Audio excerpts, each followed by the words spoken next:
nom du Père et du Fils et du Saint-Esprit, ainsi soit-il. Je vous salue Marie, pleine de grâce, le Seigneur est avec vous. Vous êtes bénie entre toutes les femmes, et Jésus, le fruit de vos entrailles, est béni. Sainte Marie, Mère de Dieu, priez pour nous pauvres pécheurs, maintenant et à l'heure de notre mort, ainsi soit-il. Saint Joseph, Protégez-nous. nous saints anges gardiens, Bénissons-nous. au nom du Père et du Fils et du Saint-Esprit, ainsi soit-il. Voilà, la première leçon du catéchisme, ça va directement au but. Finalement, c'est la question la plus importante. Pourquoi sommes-nous sur la terre ? Voilà, nous sommes sur la terre afin d'acquérir le bonheur éternel par la glorification de Dieu. Donc en même temps, il donne le but et même le moyen. Donc le but, c'est le bonheur éternel. Donc c'est Dieu, c'est le ciel. Par la glorification de Dieu. Donc par la gloire de Dieu. Mais il faut bien comprendre que la gloire de Dieu, c'est justement notre bonheur. La gloire, c'est quoi la gloire de Dieu ? C'est la connaissance, parmi les êtres doués d'intelligence, bien sûr, de l'excellence des perfections de Dieu, surtout sa bonté. Et sa bonté, justement, c'est une bonté qui s'exerce vers d'autres. Ce qui est propre à la bonté, c'est de faire du bien aux autres. Denis l'Aréopagite, donc le premier, disons, un des premiers et importants convertis par saint Paul sur l'Aréopage, justement, n'est-ce pas, à Athènes. C'est devenu un très grand théologien, un évêque même. Alors il dit que c'est spécifique, c'est propre à la bonté d'être diffusive de soi. Bonum diffusivum sui. Ça veut dire c'est propre à la bonté de donner aux autres pour leur faire du bien. Eh bien, puisque Dieu est toutes les perfections, il est certainement bonté. Il n'est pas seulement bon, mais il est bonté. Donc le sommet, le summum, la source de toute bonté. Alors il est d'une manière excellente aussi diffusif de soi-même. Et la preuve c'est qu'il a créé et sauvé l'homme pour justement le rendre au ciel, le faire partager à son bonheur propre, donc jusqu'à un bonheur infini. Donc sa bonté va jusqu'à l'infini. Dieu est dans son bonheur, Dieu est infini. Donc la bonté s'exprime par des dons. Alors Dieu donne quoi ? Il donne de l'existence, il donne plusieurs niveaux de vie. À l'homme, il donne la vie végétale, animale et spirituelle. Il a une âme, un corps et une âme. Mais il donne aussi la vie surnaturelle, ça veut dire une participation à la vie divine, qui est la Sainte Trinité. La Sainte Trinité, qui est justement partagée par la grâce sur terre et la gloire dans le ciel. Donc si on dit la glorification de Dieu, la gloire de Dieu, eh bien c'est justement cet exercice de cette bonté, qui est une bonté qui est exercée envers nous. Et la bonté nous donne le bonheur. Dieu nous a créés pour le bonheur, pour le ciel, pas pour l'enfer. Hein? Comme je dis souvent, n'est-ce pas, un artiste ne fait pas des chefs-d'œuvre pour la poubelle, pour les mettre dans la poubelle. Dieu ne fait pas l'homme pour l'envoyer dans l'enfer. Donc s'il crée l'homme et les anges, c'est pour les amener au ciel. S'ils vont à la poubelle, c'est par un abus de leur propre don qu'ils ont reçu pour pouvoir participer à la divinité, c'est la volonté libre. Mais parce que pour participer à Dieu d'une manière si intime, il faut avoir une compatibilité. Dieu est esprit, donc il faut un esprit pour aller au ciel.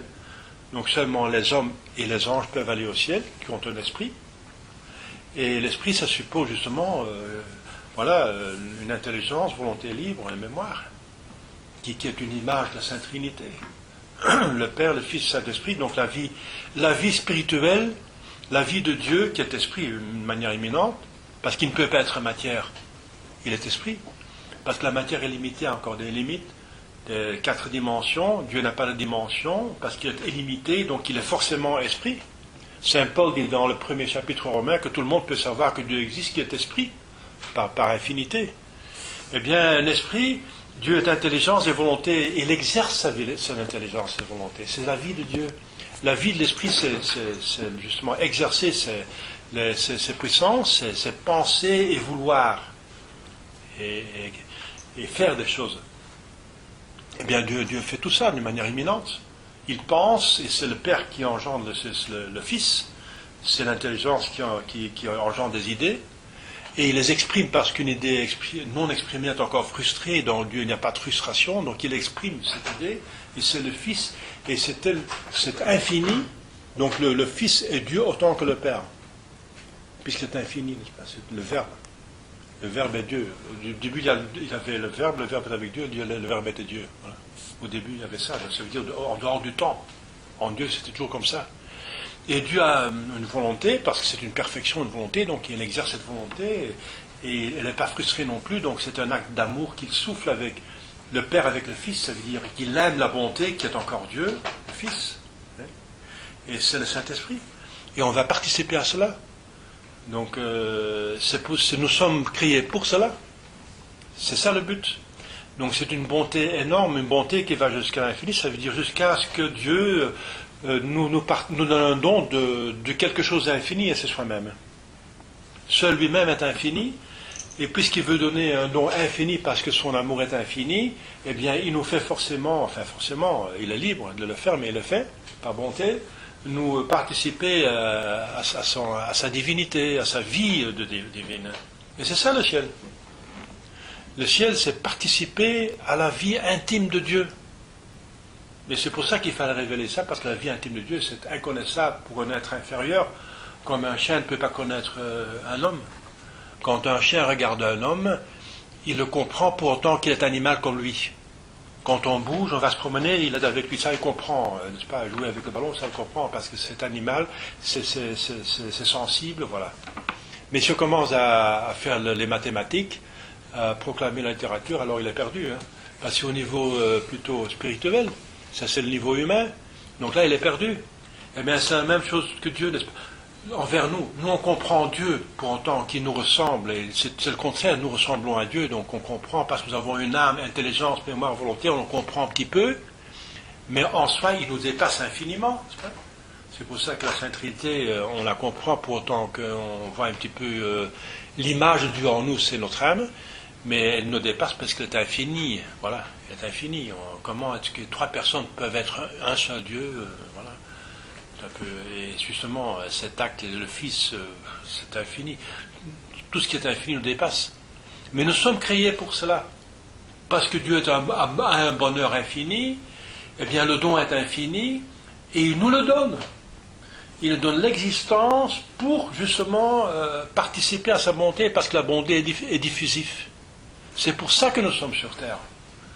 Nous sommes sur terre parce que Dieu nous a mis sur terre, par bonté, et nous sommes sur terre pour aller vers ce don infini qu'il nous a donné, et c'est le ciel.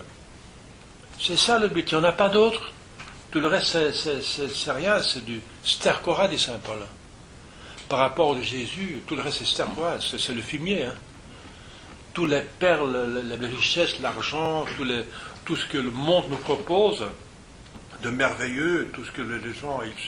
Ils donnent leur vie pour l'argent, pour une carrière, pour une gloire, pour des plaisirs, tout ça, etc. Eh bien, c'est du stercora, dit Saint Paul, c'est comme du fumier par rapport à ce que Dieu nous a préservé, qui est infini. Et nous sommes faits pour l'infini. Dans notre cœur, il y a un désir de l'infini.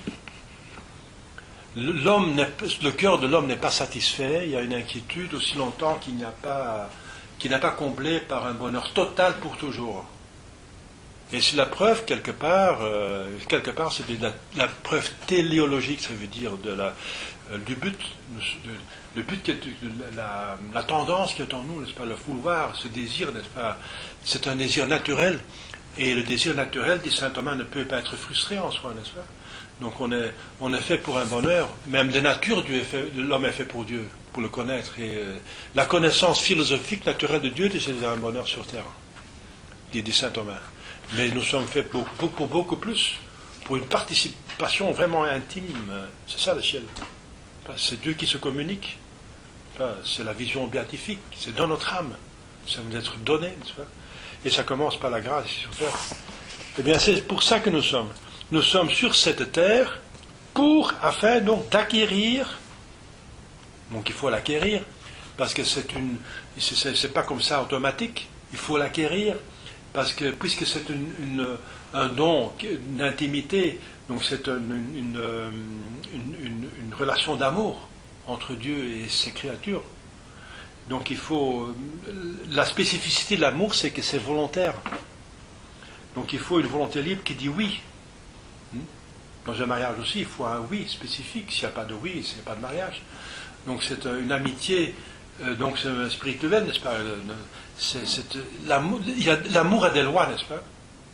Eh bien, une des lois de l'amour, c'est que justement, elle demande une volonté libre, un oui, un consentement. Voilà.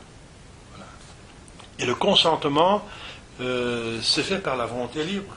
Et c'est pour ça que nous avons une volonté libre, pour pouvoir donner ce consentement et être capable d'aller au ciel. Voilà. C'est pour ça que nous avons une volonté libre. Et donc le péché, c'est un abus, et l'enfer, c'est la conséquence d'un abus, d'un don magnifique qui était fait pour nous amener au ciel. C'est dans ce sens-là que les pères d'Église disent que Dieu, l'existence de l'enfer, c'est encore une suite de la bonté de Dieu.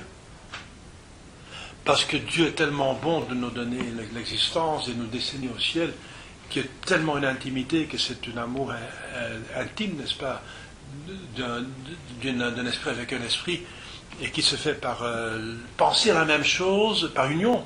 Encore une autre loi de l'amour, c'est l'union. L'amour veut l'union. Donc dans l'esprit, c'est penser la même chose et vouloir la même chose. Voilà. C'est l'union, c'est la vision béatifique et la fruition de Dieu, qui se passe dans le ciel. Eh bien, ça se fait par un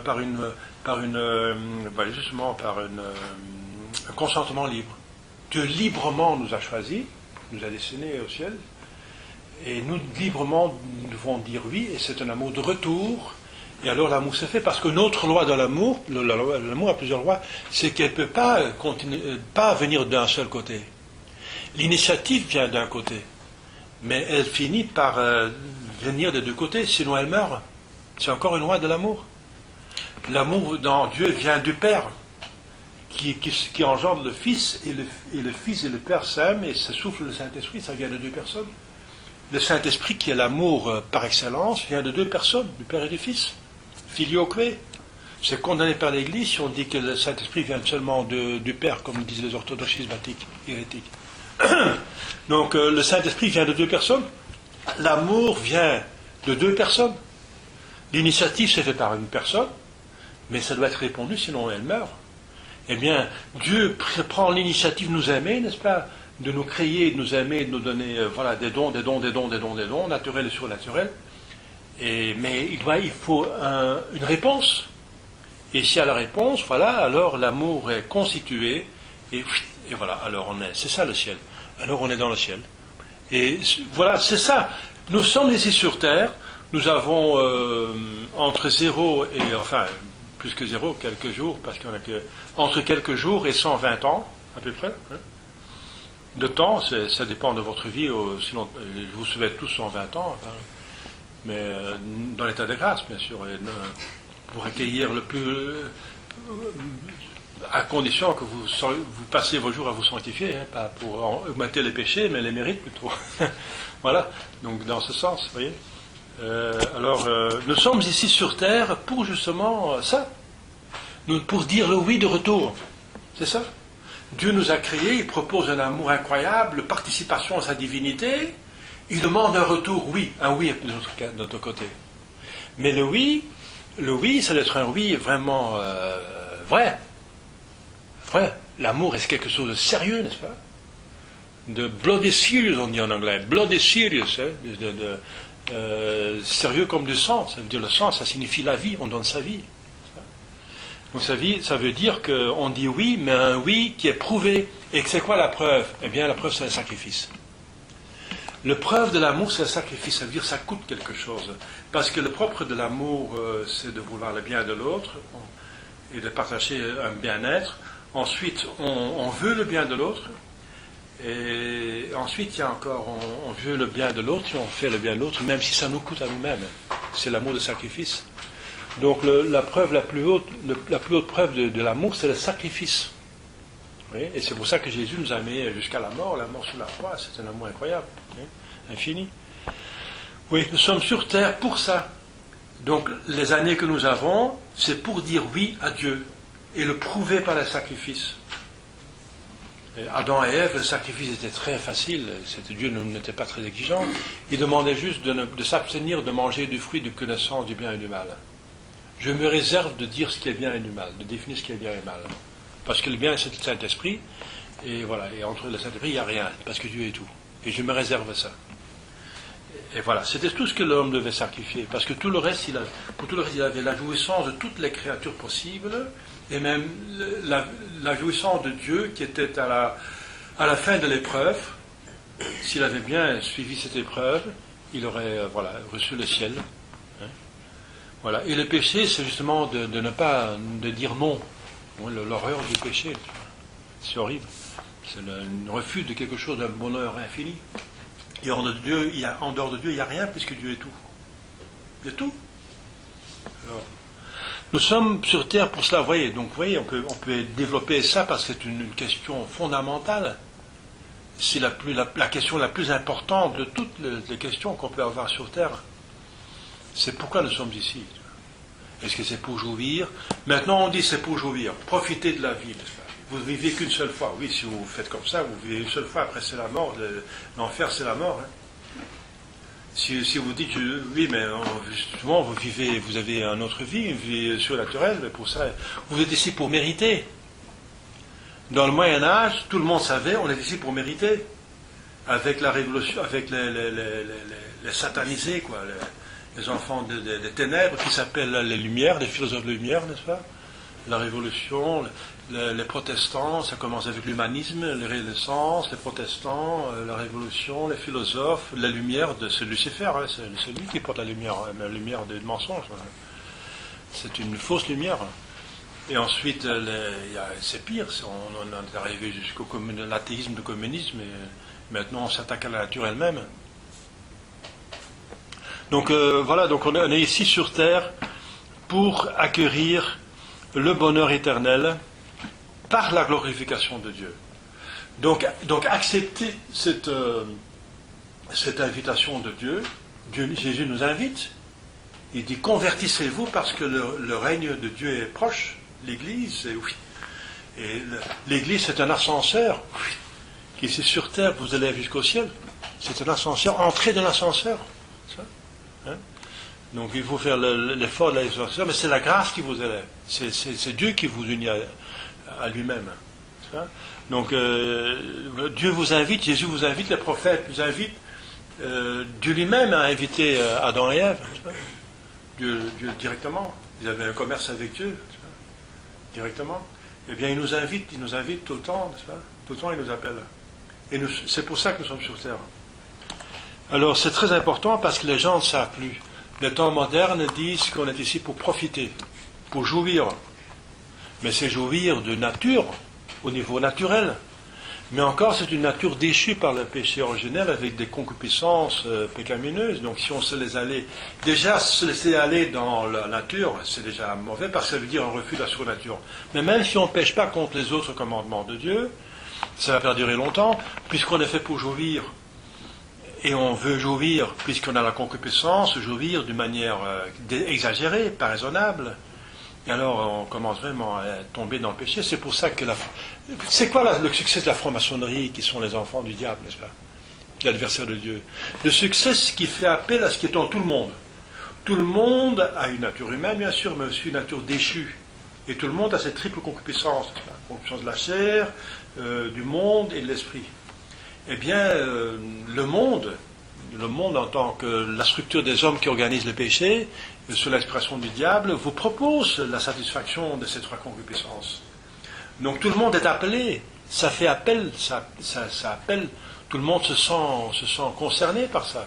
C'est le succès du libéralisme et du monde, parce que ça répond à un désir qui est en tout homme, mais un désir d'une nature déchue, n'est-ce pas? Par la concupiscence, par le péché originel. Donc il y a un autre désir, dont j'ai parlé au début, c'est le désir d'un bonheur total et pour toujours. Mais seulement Dieu correspond à cette définition totale et pour toujours. Donc il faut faire un choix, n'est-ce pas? Donc on n'est pas ici pour jouir, se laisser aller dans une nature déchue, et on tombe dans tous les péchés qu'on voit, n'est-ce pas? Tous les péchés qu'on constate, tout ce qu'on constate comme de pourriture aujourd'hui, eh bien c'est la conséquence de vouloir jouir, mais jusqu'à satisfaire ces désirs vicieux, la nature déchue, en tant que déchue. Alors vous voyez où ça ramène. Les gens jouissent alors, parce qu'ils satisfont quelque chose, mais après ils ont le cafard, parce que c'est quelque chose de déréglé, et la machine est abusée. On ne suit pas le mot d'emploi du fabricateur de Dieu. Et si on n'utilise pas une machine, l'âme et le corps humain, comme le mot d'emploi fait par la fabrique, alors on casse la machine, n'est-ce pas? On la casse, on la détruit, voilà. L'homme casse sa nature, son bonheur finalement. Il jouit encore des sensations parce qu'il satisfait à un désir pécamineux finalement, mais le bonheur profond de l'âme, la paix, le paix de corps et de l'âme, n'est-ce pas, comme on peut avoir un chrétien, un saint, comme un saint François qui est dans l'extase, n'est-ce pas, à l'intérieur, c'est pas incomparable. Le bonheur qu'a un saint qui est en union avec Dieu, n'est-ce pas, c'est pas comparable avec tout ce qu'on peut avoir sur terre, c'est pécamineux, vous comprenez? C'est pour ça que nous sommes sur terre, pour acquérir le bonheur éternel par la glorification de Dieu. Voilà. Alors nous existons, donc il va expliquer le catéchisme, je suis ici le catéchisme du professeur Spergo, je veux dire, qui était professeur dans le séminaire de Prague au début du XXe siècle, donc avec un primato. C'est traduit en beaucoup de langues, dans beaucoup d'explications, dans petits textes. Nous n'existons donc pas uniquement, voilà, pour amasser des trésors terrestres, pour arriver aux honneurs, pour manger et pour boire, pour jouir des plaisirs des sens. Voilà, là il nous donne la stricte concupiscence. Donc la puissance de la chair, c'est le plaisir des sens, la concupiscence des yeux, c'est les trésors terrestres, la concupiscence de l'esprit, c'est les honneurs. Voilà. On n'est pas ici pour satisfaire la nature déchue par le péché originel qui a causé en nous la triple concupiscence, mais pour justement la glorification de Dieu, qui consiste à que Dieu exerce son bonheur envers nous dans le ciel. Vous voyez, Dieu est glorifié par le ciel. Par le fait que Dieu amène les anges et les hommes au ciel, il est glorifié. Son bonheur est connu par cela. Voilà. Donc vous voyez que la gloire de Dieu et le ciel des âmes, c'est une et même chose. L'un est fait par l'autre. Ainsi le Christ, dit-il, Jésus-Christ, une seule chose est nécessaire. Les gilets jaunes, ils protestent maintenant, ils protestent là, plus d'argent, c'est vrai. Si on n'arrive plus à payer les factures, il y a un problème. Mais un chrétien, n'est-ce pas, il sait où la vraie cause est plus loin que ça, ça va plus loin que Macron, n'est-ce pas, c'est une cause, ça va plus loin. Ça va jusque dans ceux qui organisent l'inflation, n'est-ce pas. Alors, l'inflation, le peuple est volé par l'inflation, et l'inflation est causée artificiellement. Mais c'est vrai, on n'est pas seulement pour les richesses, mais d'abord on a volé la religion du peuple. En infiltrant l'Église, on a privé le peuple de sa religion, on l'a poussé dans l'apostasie. On a d'abord volé sa religion, et maintenant on vole son argent. Alors il ne reste plus rien. C'est normal que les gens entrent dans la rue. Hein. Ils n'ont plus rien à perdre. Donc voilà, il faut leur donner la religion, et avec la religion vient aussi tout ce qui est nécessaire. Donnez-nous aujourd'hui notre pain de chaque jour. Voilà. Donc si on est chrétien, on vit, la providence prend soin de vous. La solution économique, sociale est encore dans le décalogue. S'il y a la famine, n'est-ce pas, dans le tiers-monde, faites-en des chrétiens, et ils vont prier, donnez-nous aujourd'hui notre pain de chaque jour, quotidien, ils vont avoir leur pain quotidien. Hein. Une seule chose est donc nécessaire, et c'est la chose, justement, de chercher Dieu et sa volonté. Cherchez d'abord le royaume de Dieu, et c'est l'Église, sur terre et ensuite le ciel. Que votre volonté soit faite sur la terre comme au ciel. C'est ça le royaume de Dieu. Vous vous rendez compte comme la volonté de Dieu est faite dans le ciel? Eh bien, c'est comme ça que la volonté doit être faite sur la terre, qu'on le fait dans le ciel. Le royaume de Dieu, cherchez d'abord le royaume de Dieu et sa justice. Qu'est-ce qui est bien et qu'est-ce qui est mal? Qu'est-ce qu'il faut faire et qu'est-ce qu'il ne faut pas faire? C'est sa justice. Parce que c'est par l'union de la volonté, de faire ce que Dieu veut, qu'on unit sa volonté. Et l'union exprime l'amour. Et l'amour veut l'union. Et dans l'amour des esprits, c'est penser la même chose et vouloir la même chose. Donc c'est une loi de l'amour, c'est de chercher l'union. Et l'union, c'est l'expression de l'amour. Mais dans l'esprit, c'est penser la même chose, vouloir la même chose. Donc Jésus veut qu'on pense comme lui et qu'on veut comme lui. C'est pour ça qu'il dit, croyez, croyez, votre foi vous a sauvé, croyez, croyez. Et que l'hérésie est justement si grave, parce que c'est refuser de penser comme Dieu. L'hérésie vous coupe de Dieu, ça vous met en dehors de l'Église. L'hérésie, c'est un des plus grands péchés pour Dieu. Nous, on n'a pas trop de problème, malheureusement, avec l'hérésie. C'est plutôt les péchés contre la chair qui nous abordent. Bien sûr, c'est abominable, les péchés contre la chair. Mais c'est plutôt des péchés de faiblesse. Si malheureux qu'ils sont, n'est-ce pas? Mais les péchés qui s'attaquent à Dieu, Dieu est vérité. Jésus est vérité, c'est le Verbe. Donc Dieu, le péché qui s'attaque à l'âme la plus intime, Jésus-Christ, c'est le Fils de Dieu, c'est le Verbe, c'est le mensonge. Le mensonge contre Dieu, c'est l'hérésie. Et l'apostasie, c'est encore pire. Voilà. Ouais. Donc chercher d'abord le royaume de Dieu et sa justice, c'est penser comme lui et vouloir comme lui. Si vous m'aimez, vous gardez mes commandements, voilà. Ouais, vous voyez, si vous m'aimez, vous voulez comme moi. Voilà. Vous gardez mes commandements. Le reste vous sera donné par surcroît. Eh bien, le reste, justement, c'est tout ce qu'on a besoin ici sur terre pour réussir, et c'est le ciel. Le reste, ça veut dire tout ce qu'on pourrait encore demander et de plus. Cherchez à faire la volonté de Dieu, et tout le reste vous sera donné. Voilà. Et moi, je peux parler d'expérience. Juste avant d'entrer au séminaire, le jour même que je vais dire à la société où je parlais, il voulait me proposer un portefeuille de quelques millions. Je ne sais pas, que 3-4 millions de francs belges par an, n'est-ce pas? Un portefeuille, portefeuille, ça veut dire un fichier des clients, qui rapportait par les primes 3-4 millions, je parle de 89. Eh bien, c'est beaucoup, hein?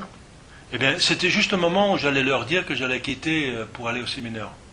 Et vous êtes fous? Je dis oui, le fou de Dieu peut-être, mais donc votre portefeuille, donnez-le à quelqu'un d'autre. Hein. Vous voyez? Alors, et Jésus ne le laisse pas surmonter en bonté, n'est-ce pas? Alors, moi, j'ai jamais eu de problème avec des problèmes de matériel. Et encore, j'ai été jeté de la fraternité, j'étais mis dehors dans la rue, n'est-ce pas? Pour avoir dit la vérité sur pape hérétique et sur d'autres choses, des péchés qui sont des péchés mortels qui sont malheureusement institutionnalisés, n'est-ce pas, dans la fraternité. Alors j'étais mis dehors pour ça. Eh bien, en un moment où j'ai pas d'appui, n'est-ce pas, j'ai pas l'appui de ma famille qui n'est pas capable de me soutenir. J'avais rien. La fraternité, c'était ma sécurité sociale, tout ce que vous voulez. C'était ma pension, c'est tout, ma retraite, c'est tout. C'est l'Église qui prend soin de vous, normalement. Hein. J'étais dans la rue. Eh bien, j'ai cherché le royaume de Dieu et il n'y a rien qui me manque. Rien qui me manque. Rien. Donc, je parle d'expérience. Hein. C'est vraiment, Dieu tient sa parole. Hein. Alors, comment acquérirons-nous le bonheur éternel? Eh bien, il va expliquer en détail. Il faut chercher à connaître Dieu par la foi aux vérités révélées par lui. Voilà. Donc ça commence par accepter, il dit, voilà, ça commence par la connaissance. Penser comme lui. Ensuite, il faut accomplir, donc on a une intelligence et une volonté. Ensuite, il faut accomplir la volonté de Dieu par l'obéissance à ses commandements. Vous voyez? Ça commence par l'intelligence, ensuite la volonté. Ensuite, réduit à ses propres forces, l'homme ne peut ni croire ni observer le commandement. Il a besoin pour cela de la grâce de Dieu, mais la grâce, Dieu la donne. C'est un soleil, n'est-ce pas? Il n'est pas obligé de donner la grâce. Il n'est pas obligé. Mais c'est comme le soleil, il brille. Et si le soleil n'arrive pas jusqu'à nous, c'est parce qu'on a mis des nuages, on a mis des volets, on a mis des rideaux, on a fermé les fenêtres, on a fermé la porte. Voilà. Dieu n'est pas obligé de nous donner des grâces. S'il y a des grâces, c'est qu'il donne volontairement. Mais il a décidé par bonté de les donner. Alors il donne les grâces. Donc pour tout homme de bonne volonté, il y a la grâce de penser comme lui et de vouloir comme lui. Voilà. Donc réduit à ses propres forces. Donc c'est pour ça qu'on dit la foi est un don. Un don de Dieu, c'est un don. Mais oui, le don est quand même donné parce que Jésus dit aussi, les anges chantent quand Jésus naît. Paix, ça veut dire paix avec Dieu. C'est l'état de grâce, c'est l'amitié, paix, c'est l'amitié avec Dieu. À tout homme de bonne volonté. Gloria in excelsis Deo, gloire dans Dieu dans l'excellence des cieux, et paix à tout homme de bonne volonté. Voilà. Et c'est ça, de bonne volonté, vous voyez, il faut une volonté, il faut un oui. Alors, donc réduit à ses propres forces, l'homme peut dire oui, mais il faut que Dieu lui donne encore de s'unir à lui par la foi ici sur terre, et puis dans le ciel par la vision béatifique, c'est encore un don de Dieu. Il a besoin pour cela de la grâce de Dieu. Mais Dieu donne la grâce à tout homme finalement. Tout homme a la grâce suffisante pour aller au ciel. Il n'y a personne qui va nécessairement en enfer. L'artiste ne fait pas des chefs-d'œuvre pour la poubelle. Donc Dieu fait l'homme pour le ciel. Donc il donne la nature. Et ensuite, le but c'est la surnature et des moyens surnaturels. C'est la grâce. Et le ciel qui mène au ciel. Donc il y a deux niveaux qu'il faut bien distinguer parce que c'est une des causes du modernisme de ne pas faire la distinction entre les deux niveaux. On a un niveau naturel qui cherche un bonheur naturel et c'est le paradis terrestre. Mais c'est pas, pour Dieu ça ne suffit pas. Ça ne satisfait pas au cœur de Dieu de nous donner le paradis terrestre. Parce que c'est limité. C'est jouir des créatures. Donc son cœur est infini, donc il veut faire participer à quelque chose d'infini, à sa bénédiction. Donc il y a le niveau surnaturel, c'est que à notre pauvre nature humaine est donné de participer à sa nature divine, à sa vie divine, comme je viens d'expliquer, voilà, la Sainte Trinité. De penser comme lui, de vouloir comme lui, d'avoir la vision béatifique et de fruire de Dieu, de jouir de la bonheur de Dieu et de le posséder. Voilà. Dieu. Donc, il a besoin pour cela de la grâce de Dieu, mais qui est donnée à tout homme de bonne volonté, et même aux hommes de mauvaise volonté, mais ils le refusent. Donc, mais tout le monde a la grâce suffisante pour se sauver, et s'ils ne se sauvent pas, c'est qu'ils ont refusé la grâce. Mais surtout, l'homme de bonne volonté reçoit des grâces, parce qu'on mérite des grâces en étant fidèle à des grâces qu'on a déjà reçues. Un des meilleurs moyens pour recevoir plus de grâces, c'est rester fidèle à des grâces qu'on a déjà reçues. Hein? Alors, voilà, la grâce de Dieu se puise aux sources de grâce établies par le Christ. Donc, les grâces, comment est-ce qu'on a besoin des grâces pour croire et pour accomplir les commandements? On a besoin d'aide parce qu'on n'arrive pas par soi-même. On est devant une montagne insurmontable, finalement. On ne peut pas. Saint Paul dit, je veux bien faire le bien, mais je fais le mal. Donc, il y a une loi en moi qui est contraire. Bien sûr, c'est la loi c'est la nature déchue avec la triple concupiscence qui veut le mal, finalement, ce qui n'est pas raisonnable. Alors on a besoin d'aide. Eh bien, Dieu donne les moyens d'aide. C'est les sources de grâce, c'est le sacrifice à mettre, les sacrements, la prière, la dévotion, les sacramentaux. Il y a 3 sources de grâce. Les sacrements, c'est le plus puissant. Il y a 7 sacrements. Les sacramentaux, c'est tout ce qui est béni par l'Église. C'est tout ce qui est toutes les bénédictions, les médailles, les chapelets, etc. Et les prières et les dévotions. Voilà. Donc il y a 3 sources de grâce. Les premières, c'est plus puissant que les dernières, mais les dernières, c'est plus facile. On peut prier partout, même dans le goulag. On ne peut pas faire la messe dans le goulag, on peut pas faire. C'est difficile de faire dans le goulag la messe. Il faut trouver du vin et du pain, alors on ne donne pas du vin vraiment dans le goulag. Minzenti a réussi à faire du vin avec quelques raisins qu'il a fait. Enfin, c'est difficile. faire une messe, il faut trouver du pain, de blé. Donc pour les sacrements, il faut une église, un prêtre, etc. C'est plus difficile pour organiser, mais c'est plus puissant.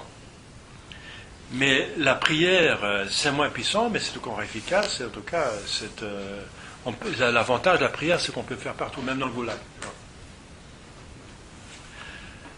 Donc il y a trois. Alors vous avez les trois parties du catéchisme. Vous voyez, il y a trois livres ici, les trois parties du catéchisme. Eh bien, c'est ce qu'on vient de dire. Premièrement, pour acquérir le bonheur, il faut chercher à connaître Dieu par la foi et les vérités révélées par lui. C'est la première tome. C'est 12 articles de la foi. Ensuite, deuxièmement, il faut accomplir la volonté de Dieu par l'obéissance à ses commandements. C'est le deuxième tome. Qu'est-ce qu'il faut faire? Quels sont les commandements de Dieu? Je sais pas, les commandements de l'Église, les vertus et les vices, et les droits d'État. Et ensuite, nous devons puiser aux sources de la grâce. C'est le troisième tome. Quelles sont les sources de la grâce? C'est le sacrement et les prières. L'application du pater de la Dée. Et c'est les trois tâches de l'Église. Allez enseigner, faites garder mes commandements, baptisez. Voilà. Ce sont ces trois parties. Et ce sont ces trois puissances que l'Église a. C'est la triple couronne du pape, la tiare. C'est les trois puissances qu'il a. La puissance d'enseigner, la puissance de gouverner et la puissance de sanctifier le peuple. Et la tiare veut aussi dire qu'il a un pouvoir sur les trois parties de l'Église. L'Église sur terre, c'est évident, mais l'Église dans le purgatoire, parce qu'il peut donner des indulgences pour les faire sortir, et le pouvoir sur l'Église dans le ciel, parce qu'il peut déclarer, canoniser des saints. Donc ça montre aussi le pouvoir que le pape a, un vrai pape, sur les trois parties de l'Église. Donc la tiare, ça veut dire trois couronnes. C'est les trois pouvoirs qu'il a, et aussi le gouvernement sur les trois parties de l'Église. On peut dire aussi, celui qui veut faire son salut doit avoir de la religion. Voilà, c'est ça la religion, la vraie religion. La religion, on est relié à Dieu. Relié parce qu'on est déchu par le péché originel, et on se relie à Dieu. C'est une des explications du mot religion, c'est qu'on relie par amour, par amitié, de grâce, justement en faisant tout ça, ces trois parties, en faisant ces trois volontés de Dieu, on se relie à Dieu, par la vraie religion. Donc une vraie religion lie à Dieu, vous met en contact avec Dieu. Donc il faut d'abord la rémission des péchés. Donc une religion qui n'a pas de rémission de péchés, elle ne lie pas à Dieu. Et c'est le problème du bouddhisme et de l'hindouisme. Ils n'ont plus de sacrifice, il n'y a pas de sacrifice. Où est le sacrifice chez les protestants? Où est le sacrifice chez les juifs? Le sacrifice doit se faire dans le temple. Et le temple peut seulement se faire sur l'esplanade de Salomon, et il y a une mosquée dessus. Ils ne peuvent pas construire le temple. Et sans temple, il n'y a pas de sacrifice. Sacrifice, il n'y a pas rémission des péchés. Sans rémission de péchés, il n'y a pas de religion. On n'est pas lié à Dieu. C'est la preuve que la religion des Juifs est terminée avec la mort de Jésus-Christ, qui a fait un Nouveau Testament. Donc la religion juive continue dans Jésus-Christ. Il n'est pas venu pour abolir, mais pour sanctifier l'Ancien Testament, pour le perfectionner. Donc la continuation de la religion des Juifs, des Israélites, c'est Jésus-Christ. Jésus-Christ. Vous voyez, donc les protestants non plus, ils n'ont pas de sacrifice. Ils refusent la messe, n'est-ce pas? Donc c'est pour ça que c'est important, c'est que nous avons un autel, nous. Nous avons un autel, nous avons un sacrifice. Le sacrifice de la messe qui rend présent le sacrifice de Golgotha, mais réellement, qui distribue les grâces de Golgotha. Celui qui veut se sauver doit chercher à devenir semblable à Dieu. Voilà. Mais comme Dieu ne le veut pas, le diable, il a voulu se faire Dieu, mais à sa façon. Pas la façon de Dieu. Dieu voulait nous diviniser. Le diable voulait aussi devenir Dieu, mais un Dieu de manière mensongère, n'est-ce pas? Un Dieu créateur, un Dieu qui décide du bien et du mal lui-même. C'est pas impossible. En dehors du Saint-Esprit, il n'y a pas de bien, parce que tout bien est dans le Saint-Esprit. C'est Dieu qui décide du bien, c'est lui qui... C'est pas le diable, n'est-ce pas? C'est pas une créature. Donc, doit devenir semblable à Dieu, eh bien, en pensant la même chose, en voulant la même chose, et en utilisant les moyens qu'il nous donne. Il n'y a pas de bonheur parfait ici-bas. Voilà, c'est le revers de la médaille. Puisqu'on est fait pour ce bonheur-là, il n'y en a pas d'autre, puisqu'en Dieu il y a tout, et en dehors de tout, il n'y a rien. Sinon, c'est pas tout. Si en dehors de tout, il y a quelque chose, c'est qu'il n'y a pas tout, c'est pas tout. Encore autre chose. Mais Dieu est tout, puisqu'alors il n'y a rien d'autre. Donc il n'y en a pas. Donc il faut dire à l'homme moderne, n'est-ce pas? L'homme sous l'influence de Lucifer, n'est-ce pas? Moderne. Si vous dites qu'on est ici pour jouir, n'est-ce pas? Jouir, eh bien, il n'y a pas de bonheur parfait ici-bas. Bien sûr, vous jouissez des créatures parce qu'ils ont une participation à la bonheur de Dieu, n'est-ce pas? À la bonté de Dieu. Toute créature est faite à l'image de Dieu. Donc il y a un certain bonheur, mais c'est limité après, puisque vous allez contre le vrai bonheur, vous avez un cauchemar après. Hein. Vous profitez de la bière et de l'alcool, mais après le lendemain, vous allez voir ce que ça donne. Hein. C'est avec tout péché. Hein. Donc le péché, c'est l'abus des créatures. C'est un abus. Donc les créatures ont une bonté, mais si on abuse, on n'aboutit pas. On a eu notre petit bonheur là, mais on a empêché un plus grand bonheur. Le vrai bonheur pour lequel on est fait, n'est-ce pas? Donc les biens de ce monde seul, les richesses, les honneurs, les plaisirs, donc encore il fait appel à cette phrase, la triple concupiscence, ne peuvent nous rendre heureux, vraiment heureux, profondément heureux. Donc on va de sensation en sensation, c'est pour ça qu'il y a des millionnaires, comme Marilyn Monroe, etc., qui se sont suicidés. C'est qu'ils sont malheureux comme tout, n'est-ce pas? Même avec leurs millions de dollars. Ils sont malheureux. Pourquoi? Parce que les dollars nous donnent encore seulement... L'argent ne nous donne que des choses matérielles. On ne peut pas acheter des choses spirituelles avec l'argent. Pas l'amour, l'amitié, le bonheur, on peut pas la fidélité, on ne peut pas l'acheter avec l'argent. Les choses les plus importantes, on ne peut pas l'acheter avec l'argent. L'argent, on peut acheter des choses matérielles, sensibles, qui servent pour le corps, et le corps s'arrête au tombeau. Voilà. Donc l'argent ne va plus loin que le tombeau. Mais après, il y a l'âme qui est pour éternelle. Hein? Donc ça ne rend pas vraiment heureux. Oui, ça donne que l'argent est nécessaire pour faire survivre justement le corps. Mais vous aurez, parce qu'on vient de voir là, cherchez d'abord le royaume de Dieu, et tout le reste vous sera donné en surcroît. Voilà. Vous aurez l'argent nécessaire. Mais on ne vit pas pour l'argent, hein, tout seul. Donc, ne peuvent nous rendre heureux, car ils ne peuvent rassasier notre âme. Voilà. Notre âme qui est faite pour quelque chose d'infini. Tout le monde a quelque part un désir d'un bonheur qui ne peut pas se terminer. Si on prévoit déjà que le bonheur va terminer un jour, on est déjà dans l'inquiétude. On n'est pas vraiment heureux. Il y a quelque chose qui empêche d'être totalement heureux. On n'est pas totalement heureux. C'est pour ça que les bouddhistes disent qu'il ne faut rien vouloir, il ne faut rien aimer, il ne faut rien espérer. Parce que sinon on souffre. On souffre en tout cas. Parce que si on a, on souffre de crainte de perdre. Et si on n'a pas, on souffre parce qu'on n'a pas encore. Donc on souffre en tout cas. Donc il faut pas. Et le bouddhisme, c'est une fausse philosophie qui essaie de vous enlever essaie d'éviter la souffrance. Donc leur solution diabolique, c'est de ne rien vouloir, ne pas aimer, ne pas espérer. Ça étouffe l'âme. Donc, elle vous réduit à la plante, lotus. Faites le lotus. Voilà. Voilà. Bougez plus, ne faites rien, ne rien vouloir, ne rien penser, ne rien aimer, ne rien espérer. Voilà. On est lotus, voilà, plante. On mange, on boit, et puis on grossit, Michelin, je sais pas.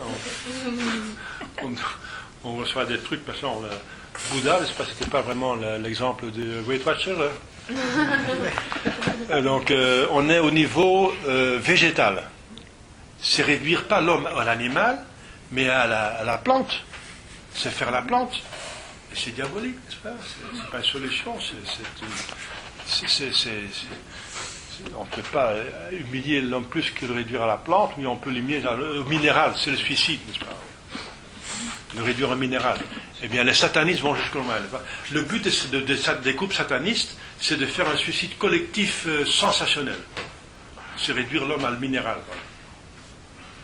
C'est encore un niveau plus bas. Mais le bouddhisme vous réduit au niveau plante. Alors c'est pas vraiment le bonheur, hein. C'est le nirvana, c'est le rien. Le nirvana c'est rien justement, voilà. Le nirvana c'est rien, le Nietzsche. Bien. Car ils ne peuvent rassasier notre âme, au contraire, ils empoisonnent souvent la vie et nous abandonnent enfin à la mort. Oui, ils nous abandonnent à la mort. À la mort, il faut tout quitter. Il faut tout quitter. Qu'est-ce que c'est la mort? C'est la séparation de l'homme, du corps et de l'âme. Donc il faut tout quitter. Les choses que vous gardez, c'est l'âme, l'intelligence, mémoire et volonté, et vos œuvres, votre passé. Vous avez un bagage sur le dos, votre âme a un bagage, c'est ce que vous avez fait. Et c'est comme ça que vous allez paraître devant le juge. Âme, intelligence, volonté, mémoire, vous allez très bien savoir ce que vous avez fait, vous allez apparaître devant le juge. Qu'est-ce que vous avez fait alors? Montrez votre bagage. Qu'est-ce qu'il y a dedans? Alors voilà. Donc il faut vider le sac alors. Et on va voir ce qu'il y a dedans, on va compter les points, enfin pas le point, mais c'est l'amour, c'est votre qualité d'amour qui va décider de votre ciel. Et l'amour se prouve par l'union, justement, on vient de le dire. Est-ce que vous avez cru Jésus, vous avez fait ses commandements, vous avez fait, voilà. Et tous nous abandonnent à la mort, toutes les créatures, tout. Tout ce que vous ne pouvez pas amener après votre mort, mais détachez-vous déjà ici sur terre de ça. Alors vous ne serez pas inquiété par tout ça, n'est-ce pas? Abandonner, donc quitter, c'est ça le détachement. Le détachement, c'est que si une des définitions du péché, c'est une attache désordonnée aux créatures, et mes créatures, en tout cas, que vous devez laisser, eh bien, détachez-vous de cette créature et vous aurez la paix. Donc vous ne vous embêtez plus. Hein. Parce que ce n'est pas le but. En tout cas, il faut la quitter. Si ce n'est pas volontairement, c'est de force. C'est ça le détachement. C'est l'esprit de pauvreté. Bienheureux les pauvres d'esprit. Voilà, c'est ça. Maintenant, on comprend. Ouais. Alors, les biens temporels existent uniquement pour nous aider à acquérir le bonheur éternel. Ah!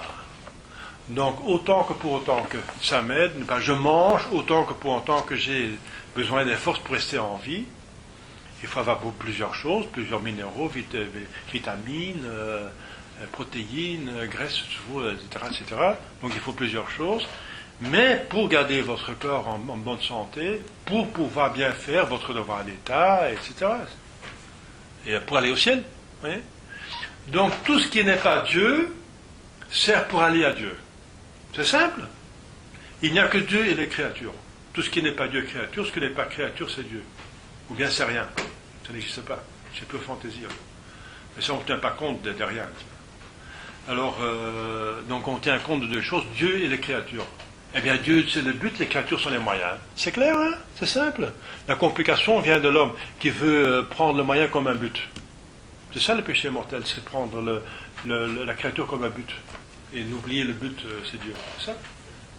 Donc les complications, les malheurs, les problèmes, la complication, toutes les misères, ça vient, tout ce qui rend ce monde ici autre que le paradis terrestre et céleste, parce que si on laisse faire Dieu, on est dans le paradis terrestre et on va au paradis céleste.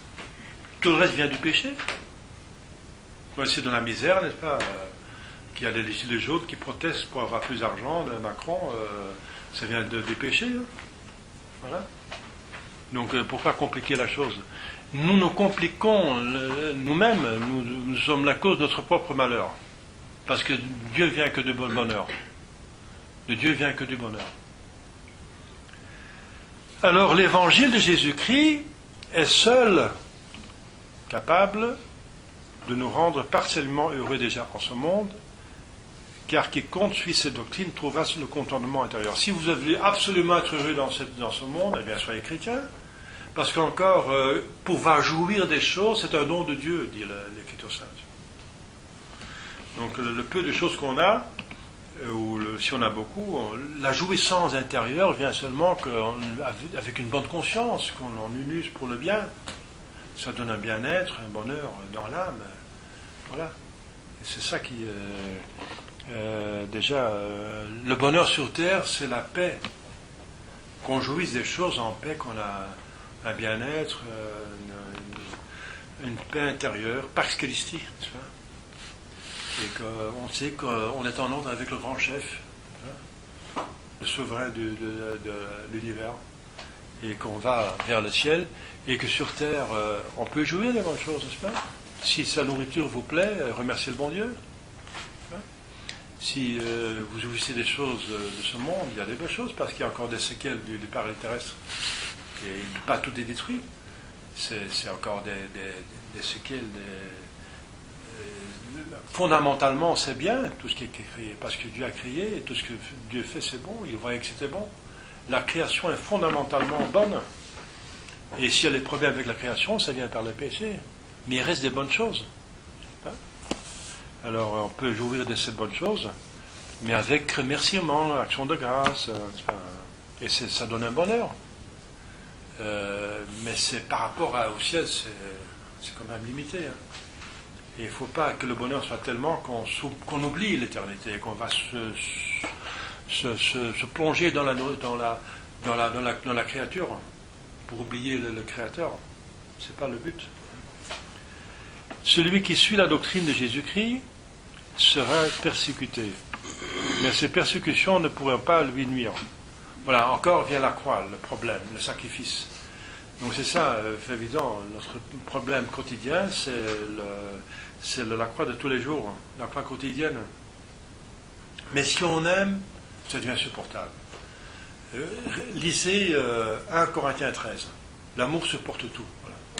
Si on aime, c'est comme un feu, ça consume tout le bazar. On met dans le feu, c'est consumé par le feu.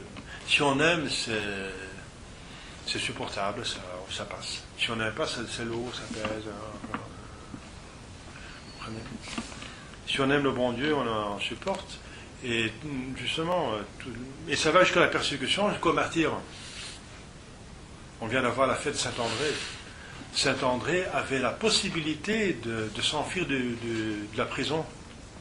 Parce que la foule était pour lui, la foule pouvait le délivrer facilement. Il a dit non, laissez-moi dans la prison. J'ai maintenant l'occasion d'être martyrisé. J'ai maintenant l'occasion de mourir comme mon Christ sur la croix. Il voulait la croix.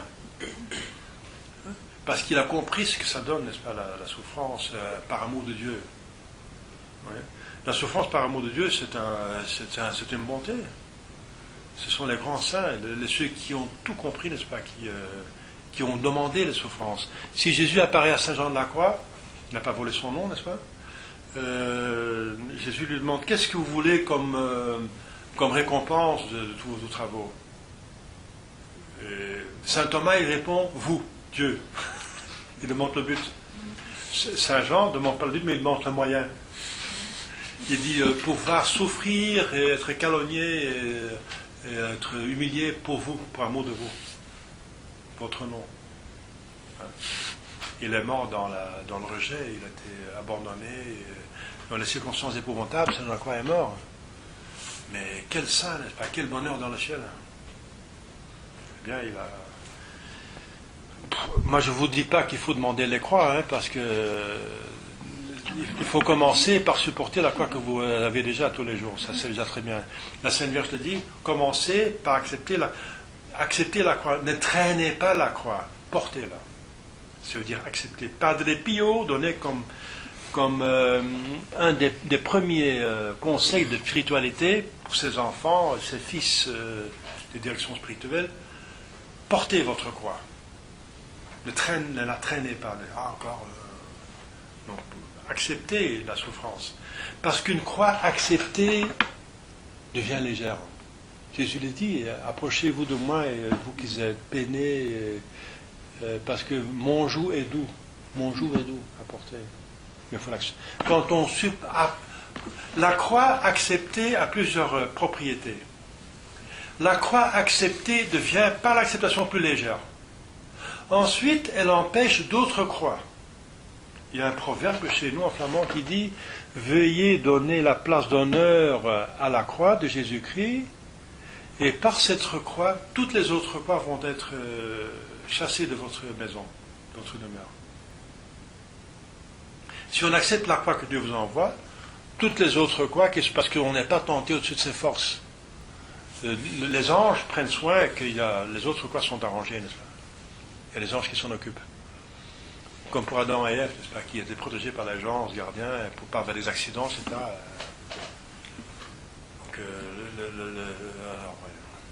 et troisièmement, troisième propriété d'une croix acceptée, c'est qu'elle est cause d'autres biens qui sont plus importantes. Quand on supporte cette maladie, ce contretemps, c'est avec le travail, avec le, je sais pas quoi, il y a des contretemps, des problèmes. Qu'on accepte ça, par amour de Dieu, c'est une cause de grâce. Ça donne la grâce que votre enfant est converti, que vous obtenez quelque chose d'important, une grande grâce, vous obtenez de grandes grâces. Et c'est parce que les saints ont compris que les croix sont cause de grâce, comme la croix de Jésus est la cause de toutes les grâces.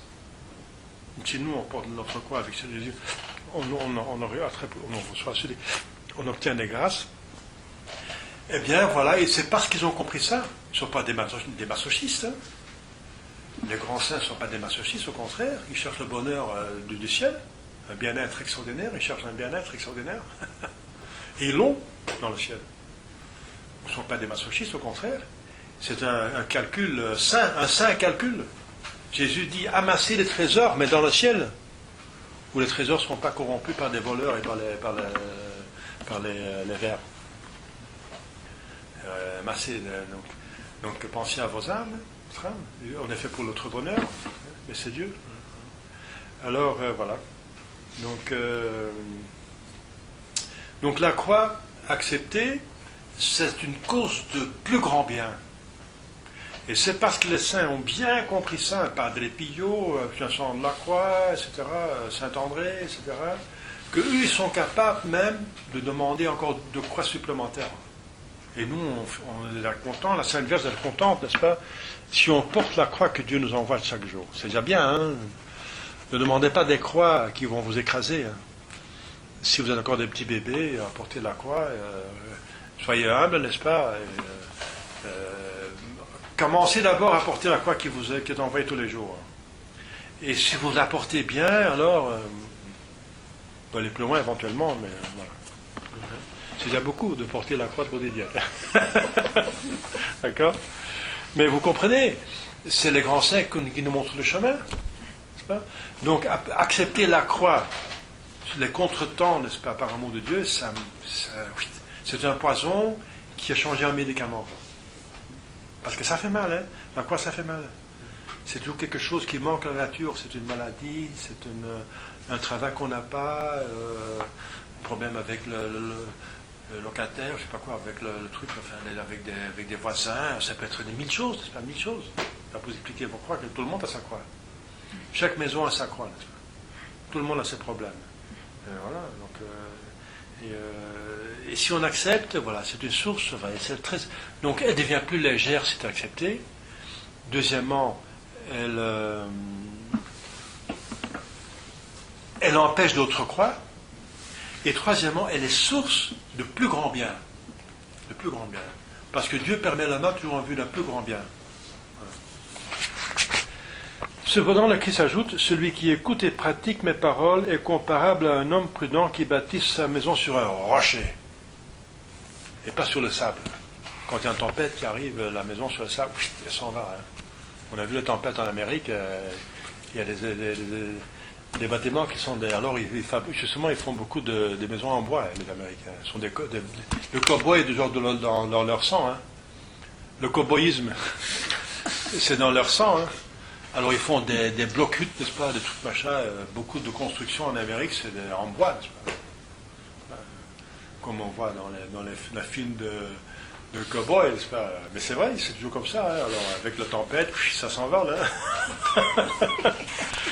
Bon, eh bien, Jésus dit, il faut bâtir sur le rocher, n'est-ce pas, Et le rocher, c'est Dieu.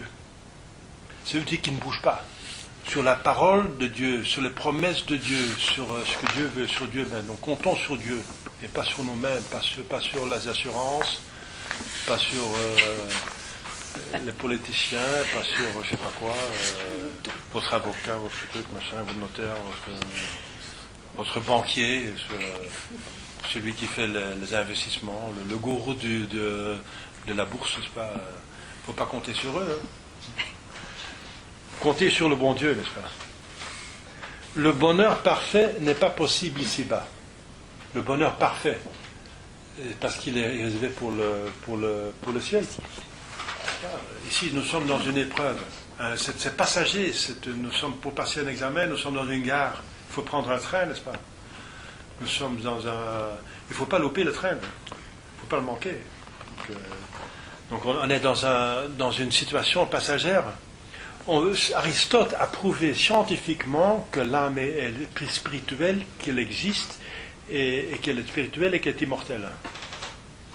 Donc, puisque cette demeure ici sur Terre est passagère, ça dure à peu près une moyenne de 70 ans, 75 ans, 75 ans, en moyenne, n'est-ce pas? Ça dépend du pays et de l'homme ou de la femme, etc.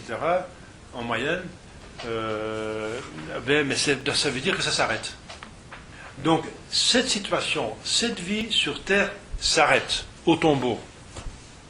Et même maintenant, le crématoire, là, hein, le four. Si on envoie les gens dans les flammes, c'est comme ils vont en enfer, quoi. C'est incroyable. Nous, on l'a confié à la terre pour qu'il ressuscite, comme une graine qu'on met dans la terre, fertile pour qu'elle sorte. Donc, la résurrection dans le Christ. Eux, ils mettent le corps dans la flamme, pour dire il n'y a plus rien. Oui, il n'y a plus rien, mais avec la flamme, alors. Ça veut dire quoi, la flamme? C'est plutôt penser à l'enfer. Donc, en tout cas, cette vie, elle s'arrête à la mort. N'est-ce pas? Alors, est-ce que la mort est certaine? Mais oui, il n'y a personne qui échappe à la mort. Personne. Donc, s'il y a une chose qui est certaine, ou une des choses qui sont certaines, c'est que la mort est pour tout le monde. Donc, cette vie va s'arrêter certainement. Mais puisque c'est prouvé scientifiquement que votre âme est immortelle, alors c'est la preuve que ce bonheur ici sur Terre, c'est pas vraiment ça. C'est une situation passagère, et on vient de voir, c'est par révélation qu'on le sait, heureusement qu'elle a révélation là, c'est pour mériter justement la situation après. C'est pour mériter. On va mériter. Alors, voilà. C'est ça le but de cette le pourquoi nous sommes ici, c'est pour mériter. C'est pas pour jouir. Le jouissance vient après. Ici, on est pour mériter, et après, on va jouir. D'une manière infinie. Donc, le bonheur parfait n'est pas possible ici. Là, ça veut dire tout pour toujours. Ah oui, parce que ça s'arrête pour commencer.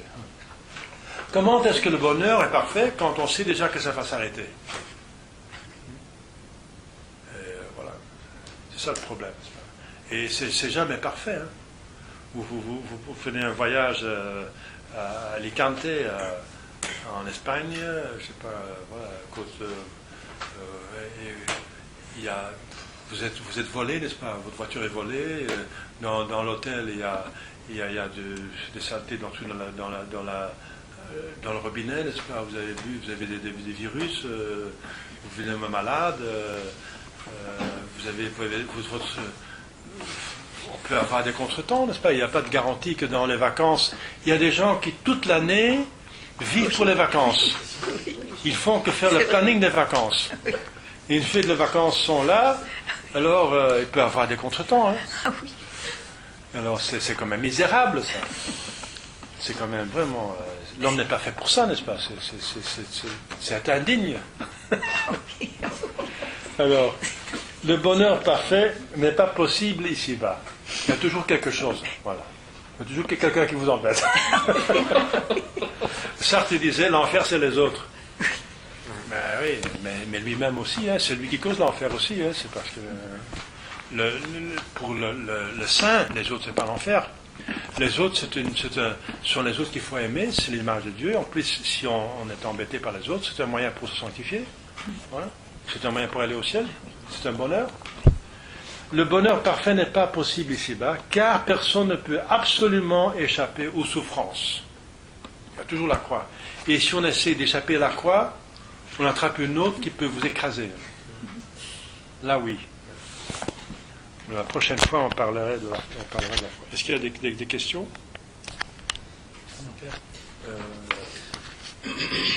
J'ai une question à vous poser, parce que tout à l'heure, vous avez parlé de la chair. Vous avez parlé de la chair tout à l'heure, comme ça. Et il m'est venu donc à l'esprit une phrase, je crois, de notre Seigneur qui dit il vaut mieux avoir un cœur de chair qu'un cœur de pierre. Et donc, dans tout ce qu'on vient de dire, dans tout ce que vous venez de dire, est-ce que vous pouvez nous expliquer? Oui, la chair, donc il faut voir dans la Bible que le même terme peut être bien ou bien mal. Par exemple, Judas, est-ce que c'est bien? Judas, ça fait penser à Judas Iscariote, c'est un grand pécheur, donc c'est du mal. Mais Judas Thaddée, c'est un grand saint. La pleine lune. La pleine lune peut signifier la Sainte Vierge, qui reflète la lumière du soleil, qui est Dieu, et que nous envoie on peut regarder dans la lune. Mais on ne peut pas regarder dans le soleil. Donc la Sainte Vierge est à notre proportion. Oui, elle rend la lumière de Dieu plus accessible. Donc la pleine lune peut être le symbole de la Sainte Vierge, mais dans d'autres circonstances, la pleine lune, c'est le symbole du diable, de Satan. Par exemple, la date de Pâques, est déterminée par la première pleine lune. C'est le premier dimanche, après la première pleine lune, après l'équinoxe du printemps. Pourquoi un dimanche? Parce qu'un dimanche, Jésus est ressuscité. Donc la Pâque va être un dimanche. Ensuite, pourquoi après la pleine lune? Parce que la pleine lune, ça signifie le diable. C'est l'astre le plus important de la nuit, c'est Lucifer. Dans ce contexte-là.